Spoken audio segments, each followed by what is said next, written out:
Hi folks, Des Phoebe here and welcome to another episode of The Franchise Entrepreneur. Today's subject, I want to talk to you about the forms of education and how I see it as there's mainly 6 main areas of education throughout your life that are available to you to help you steer your career and steer you through life. There may be more. I'm sure that if you can think of any more, then do let me know. But starting with the first one that we're all familiar with and we all go through the system, at least when the schools are open, that's the traditional schooling. From the time that we go to infant school all the way through to when I guess we're 16 years old and maybe on to sixth form, etc. Am I showing my age? Do they have sixth form now? Probably not. So traditional schooling, that kind of educates you in the basics. You know, it's conforming to what the society says is the way in which you should be educated. It gets you so far. 95% of the population, that's probably as far as they take it in terms of traditional schooling or going on to university, which is the second part of the education, the form of education. But it's very much in line with traditional schooling. It's, it takes you down a route of a career, of further education will likely to get you a good job, likely to get you a decent salary, but it's not going to educate you in terms of, entrepreneurship. It just doesn't conform to that. It doesn't embrace that. You're going down a very structured route in both the traditional schooling and through further education. That's the reality of the education system. That's pretty much the same in any country you go to. So if you want a decent job and you want to earn decent money, then the traditional way of doing that is to go on to further education. Now, another form of education is doing. That's what I put it down as doing. So making decisions, and through actions, you're going to make mistakes. And we all, I think, pretty much learn from our mistakes, right from the point of when we're very little, trying to walk, falling over, getting up, doing it again. It's a form of doing, and by doing and making mistakes, we educate ourselves. Now, that's all well and good. And if there's anyone that's pretty much been very well educated in the form of doing and making mistakes, that's myself.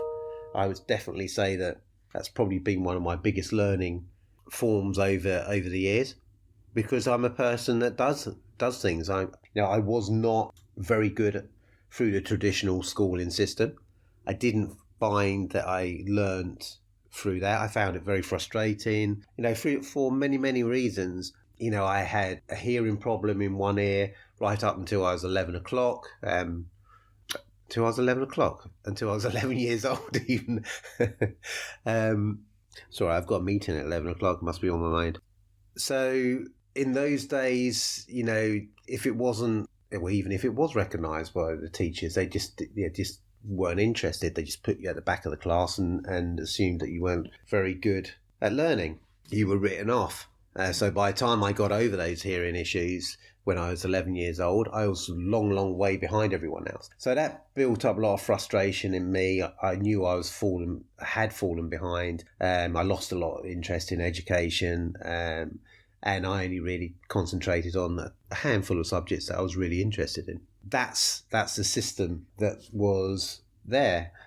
So I didn't learn much from the traditional side of education, and it put me off from going into any further kind of education. I did do a few bits and pieces here and there in terms of accountancy and stuff like that, but yeah, it had a lasting effect. And I also learned that it wasn't the way in which I learned. I learned from doing things, from actioning things, and then when audio came out via podcasts and things like that, I found that was a lot easier for me as well. So there are certain things that I find easier to absorb than through a traditional route, like a lot of people.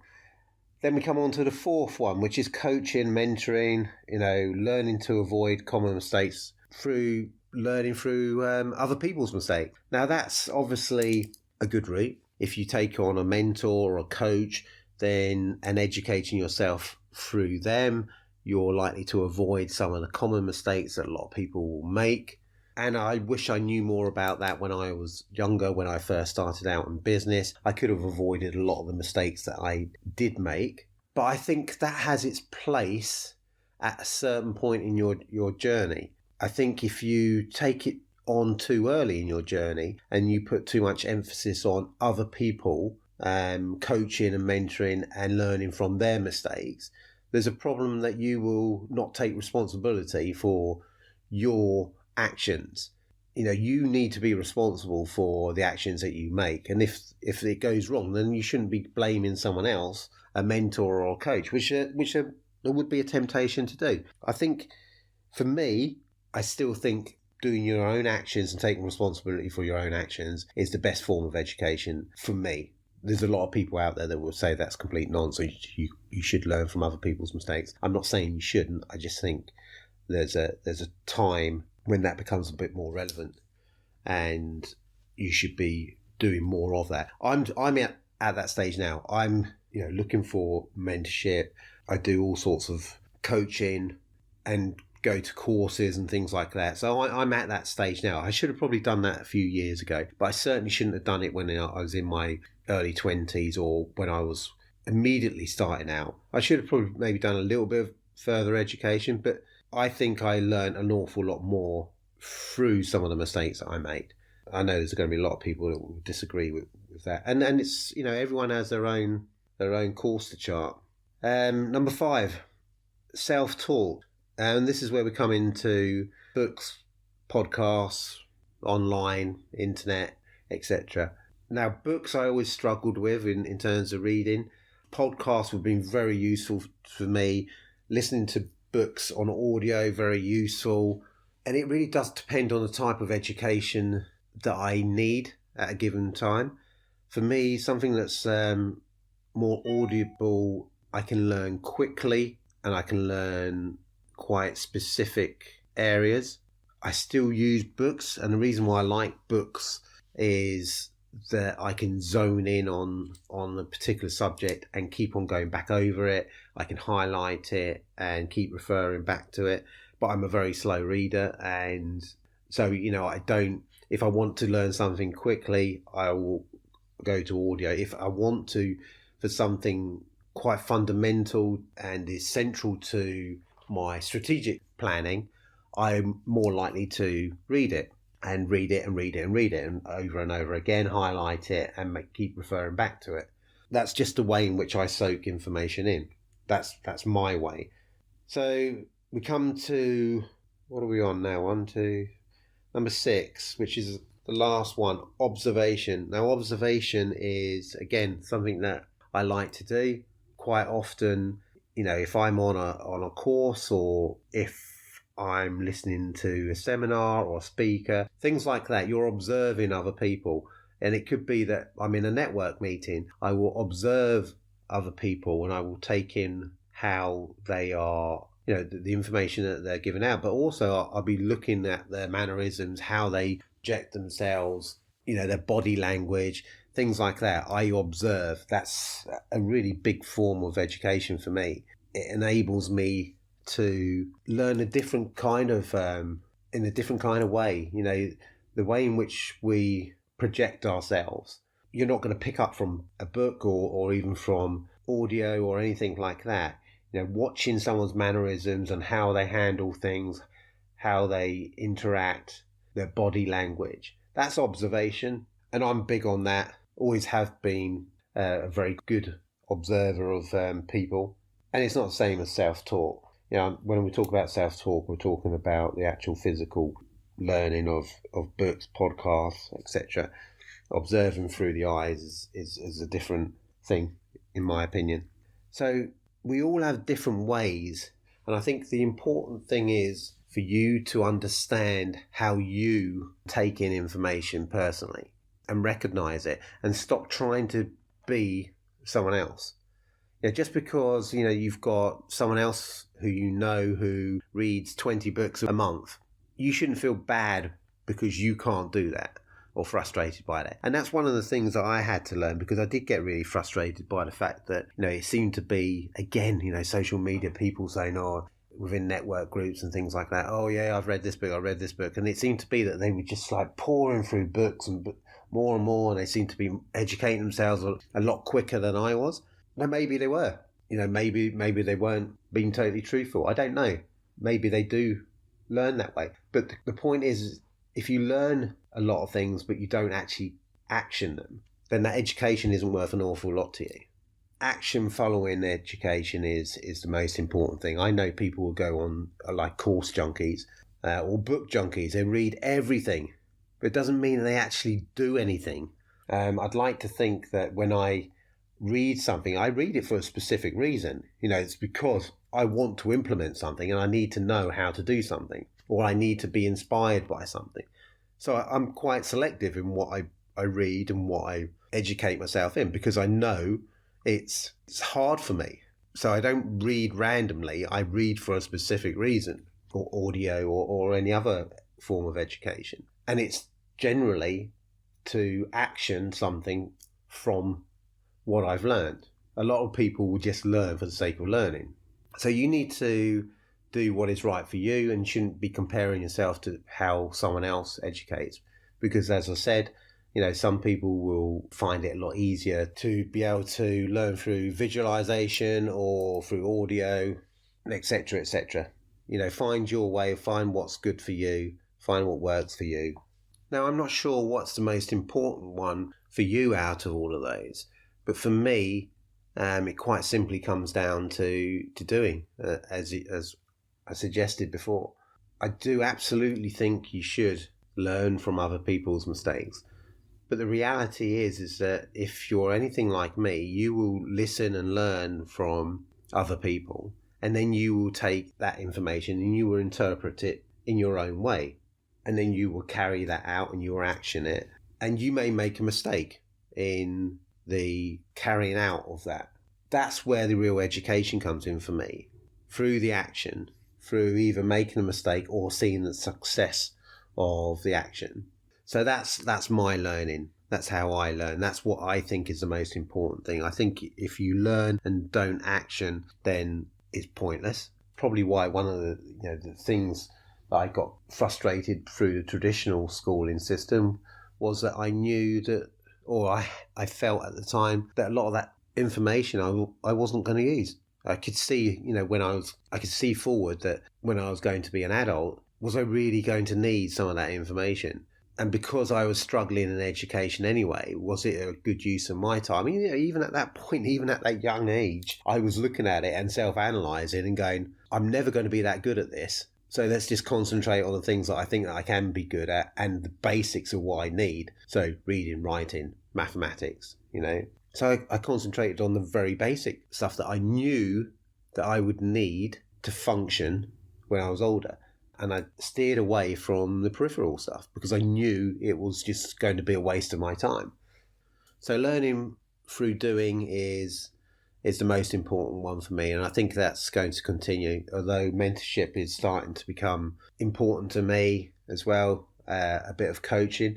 Simply because my business is getting to a point now where, I take it to the next step. And I don't think I can afford to make some of those mistakes. Because the business is at a certain size now that if I make a mistake, it's going to be very, very costly to me.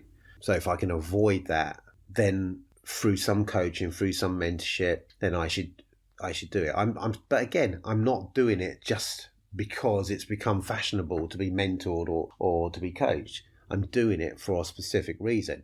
The coaching and the mentorship will be in order for me to take something from that and take the business to another level or go in a different direction. It won't be for general stuff. It will be, look, I want to achieve this. How do I achieve this? Don't give me all the fluffy crap around it. I want to know what you did in order to get to there. And I want to know the mistakes that you made and the things for me to avoid to get to there. I'm not interested in generalization. I'm not interested in general coaching. When I talk about mentorship, I want to be mentored by someone who has been where I am sat now and can help me get to exactly where I want to get to. So, yeah, that's to me are the 6 forms of education. But I think probably the biggest takeaway from this is you need to understand how you learn and concentrate on that form of education and double down on that, and don't try and force education via these other methods if you're going to struggle with them, and carry out what you learn.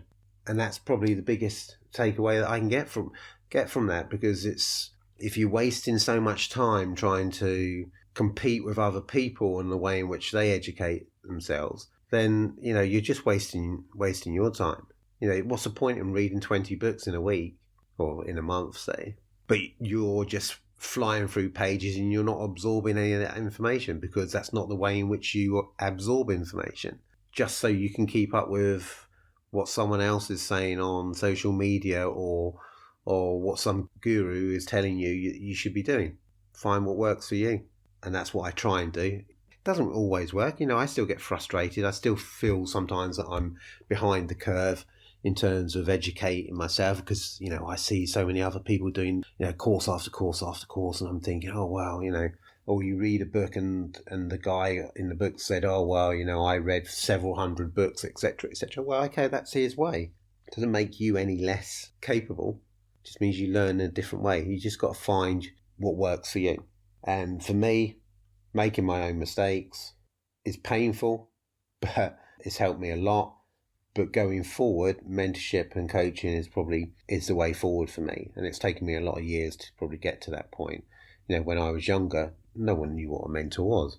No one knew what an entrepreneur was. But I've been educated to understand what a mentor can do for me. And indeed, I help others via mentorship get to where I am. So you have to believe in it, because I'm doing it myself for others. And I can see the change it's made and the help it's given to those people to take their business forward. And I've shown them so many different ways how to avoid some of the mistakes I made. So, that education from making mistakes has helped me in another respect, because I earn thousands of pounds now by showing other people how to avoid the mistakes that I made. I wouldn't have been able to have done that if I hadn't made those mistakes. So there's even been an upside to me learning from making those mistakes financially. So anyway, look, those are the 6 ways that I see it. I'm sure there are others. I think the most important thing is that you find your way of absorbing information and then double down on that. So hope you found that interesting. I have been doing some more interviews, and I keep saying that we're going to put these out.